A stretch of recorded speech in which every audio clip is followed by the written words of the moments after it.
నమస్తే, నా పేరు Shivaji. Welcome to our channel. ఇప్పుడు సోషల్ మీడియాలో ఎక్కడ చూసినా ఒక్కటే పేరు వినపడుతుంది. అదేంటంటే నా అన్వేషణ, నా అన్వేషణ, నా అన్వేషణ.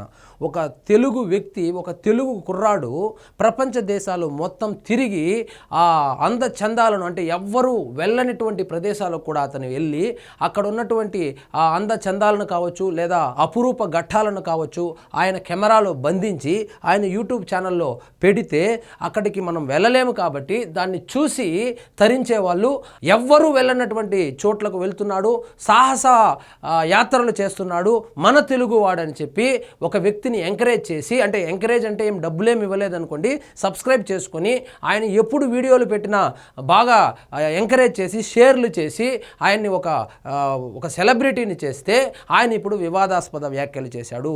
వాస్తవంగా 6 నెలలకు ముందు వరకు బెట్టింగ్ యాప్ల పైన ఒక యుద్ధమే చేశాడు. సోషల్ మీడియా వేదికగా ఒక యుద్ధమే చేశాడు.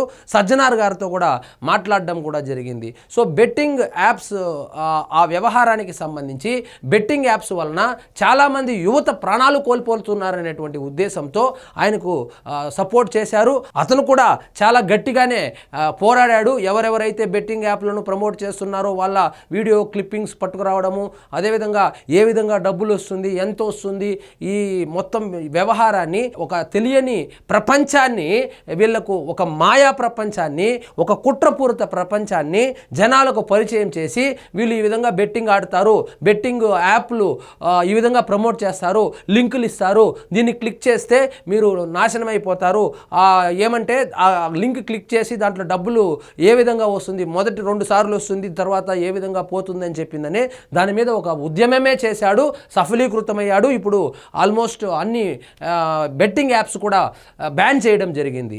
సో 6 నెలల తరువాత అతని పరిస్థితి బొమ్మ బొరిసైపోయింది.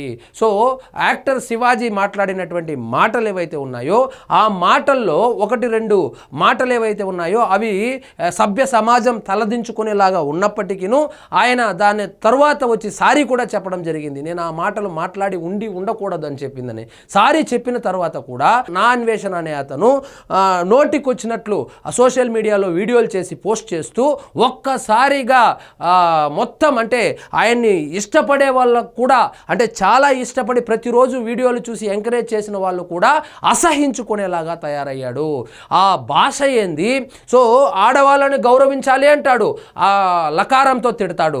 ఈ ఆడవాళ్ళని గౌరవించాలి అంటాడు, హిందూ సాంప్రదాయాలు పాటించాలి అంటాడు, హిందువుల దేవుళ్ళను తిడతాడు. సో ఆయన మాట్లాడినటువంటి సీతాదేవి గారి మీద మాట్లాడినటువంటి మాటలు కావచ్చు, ద్రౌపదీదేవి గారి మీద మాట్లాడినటువంటి మాటలు కావచ్చు, బూమరాంగ్ అయింది. అదేవిధంగా గరికపాటి నరసింహారావు గారు ఎంత పెద్ద మనిషి. సో ఈ కాలంలో మంచి మాటలు చెప్పే వాళ్ళే కరువైపోయినటువంటి ఈ కాలంలో తన జీవితాన్ని మంచి మాటలు చెప్పడానికి, సనాతన ధర్మాన్ని ప్రమోట్ చేయడానికి, హిందువుల యొక్క సాంప్రదాయాలు కావచ్చు, హిందువుల యొక్క దేవుళ్ళను గురించి, దేశభక్తిని గురించి ఇప్పటి తరానికి ఆయన ప్రవచనాలతో ఆయన మేల్కొల్పుతా ఉంటే, అలాంటి వ్యక్తిని పట్టుకొని నోటికొచ్చినట్లు ఇష్టారాజ్యంగా మాట్లాడడం జరిగింది. సో ఇప్పుడు దానికి సంబంధించి గరికపాటి నరసింహారావు గారు చట్టపరమైనటువంటి చర్యలు తీసుకోబోతున్నానని చెప్పి హెచ్చరికలు కూడా జారీ చేశారు. హెచ్చరికలు కాదు, ఆల్రెడీ కేసు కూడా ఆయన మీద పెట్టబోతున్నారనేటువంటి వార్తలు వస్తున్నాయి. ఆల్రెడీ 6 నుంచి 7 కేసుల వరకు నా అన్వేషణ మీద హిందూ దేవుళ్లను, హిందూ దేవతలను కించపరిచేలాగా, హిందువుల మనోభావాలను దెబ్బతీర్చేలాగా మాట్లాడాడని చెప్పి ఆయన మీద కేసులు అయితే పెట్టడం జరిగింది. అదేవిధంగా దానికి ప్రతిఫలంగా ఆయనకి 3.3 మిలియన్ ఎంతో ఫాలోవర్స్ ఉంటే ఒక 3 రోజుల్లోనే ఒక 1 మిలియన్ ఫాలోవర్స్ అన్ఫాలో అయిపోయారు. సో ఇది పెద్ద యుద్ధమే జరుగుతోంది సోషల్ మీడియా వేదికగా. దానికి సంబంధించి గరికపాటి గారు స్పందించారు. గత కొన్ని రోజులుగా జరుగుతున్న ఒక వివాదానికి గురువు గారు ఎప్పుడో చెప్పిన మాటలను జోడించి, వక్రీకరించి వివిధ యూట్యూబ్ ఛానళ్ళు లేనిపోని సమస్యలు సృష్టించే ప్రయత్నం చేస్తున్నాయి. ఏ సందర్భంలో గరికపాటి గారు ఆ విషయాలు మాట్లాడవలసి వచ్చిందో అసలు ఫుల్ వీడియో లేకుండా ఒక చిన్న బిట్ కట్ చేసుకొని దాన్ని వైరల్ చేశారు. సో దానికి సంబంధించి మేము చట్టపరమైనటువంటి చర్యలు తీసుకోబోతున్నామని కూడా ఆయన అధికారిక ఫేస్బుక్లో అయితే ఒక పోస్ట్ అయితే పెట్టడం జరిగింది.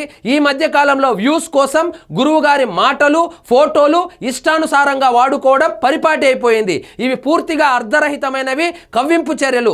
గురువు గారి పట్ల అనుచిత వ్యాఖ్యలు చేసిన వ్యక్తులపై ఛానళ్లపై చట్టపరమైన చర్యలు తీసుకోవడం ఖాయం.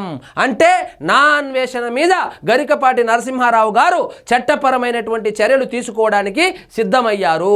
అంత పెద్ద మనిషిని పట్టుకొని నోటికొచ్చినట్లు అది కోసేయాలి ఇది కోసేయాలి అని చెప్పి యాక్టర్ శివాజీ మాట్లాడినటువంటి మాటలు తప్పైనప్పటికీ కూడా దానికి స్పందించే విధానం ఉంటుంది కదా.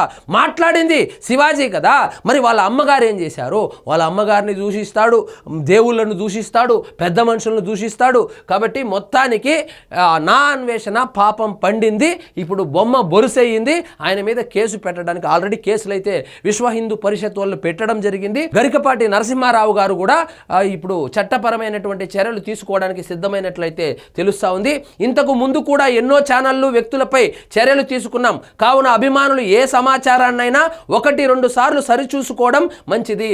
పద్మశ్రీ పొందినటువంటి గురువు గారిని సో నిజంగా ఆయనకు అతను చెప్పినట్లు అతను చూపించినటువంటి క్లిప్ ఏదైతే ఉందో ఆ క్లిప్ను వైరల్ చేశారు కదా, అలాంటి మనస్తత్వమే కనుక గురువు గారికి ఉంటే పద్మశ్రీ ఎలా వస్తుంది? పద్మశ్రీ రావడం అంత సులభతరం కాదు కదా.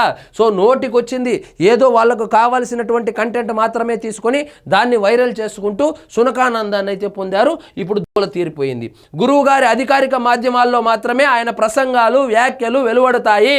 మిగతా వాటితో అంటే ముఖ్యంగా ఈ మధ్యకాలంలో ఏమైపోయిందంటే ఈ మీమర్స్ ఎక్కువైపోయిన దానివల్ల వాళ్ళకు కావలసినటువంటి కంటెంట్ను మాత్రమే తీసుకొని దాన్ని మాత్రమే కట్ చేసుకొని ఆయన ఏ సందర్భంలో చెప్పినాడో కూడా తెలియకుండా ఎప్పుడెప్పుడో మాట్లాడినటువంటి విషయాలను తీసుకొని వచ్చి ఇప్పుడు జరుగుతున్నటువంటి కాంటెంపరీ ఇన్సిడెంట్స్కి లింక్ చేసి ట్రోలింగ్ అయితే చేస్తూ ఉన్నారు. ఇది ఒక గరికపాటి గారికి సంబంధించినటువంటి ఇష్యూనే కాదు, అందరి సెలబ్రిటీలకు కూడా ఇది పెద్ద ఇష్యూగా మారింది. సో దీని మీద గరికపాటి నరసింహారావు గారు చట్టపరమైనటువంటి చర్యలు తీసుకోబోతున్నారు. నా అన్వేషణ మీద కేసులు అయితే పెట్టబోతున్నారు. సో ఇక నా అన్వేషణ ఆయన నిన్ననే ఇంకొక వీడియో రిలీజ్ చేశాడు. నేను ఇండియాకు రాను, ఎక్కడో బయట దేశంలో సెటిల్ అవుతాను. నువ్వు బయట దేశంలో సెటిల్ అయినా ఇండియాకు వచ్చినా ఒకటైతే వాస్తవం, ఇన్ని రోజులు నువ్వు సంపాదించుకున్నటువంటి క్రెడిబిలిటీ ఏదైతే ఉందో అది పోగొట్టుకున్నావు. ఇన్ని రోజులు కష్టపడి సంపాదించుకున్నటువంటి సబ్స్క్రైబర్స్ ఎవరైతే ఉన్నారో వాళ్ళను 1 మిలియన్ కోల్పోయావంటే ఇక నీ పతనం మొదలైనట్లే. సో ఇదండి ఈరోజు మన టాపిక్. మీకు ఈ వీడియో నచ్చినట్లయితే లైక్ చేయండి, షేర్ చేయండి, ఛానల్ మాత్రం సబ్స్క్రైబ్ చేసుకోవడం మర్చిపోవద్దు.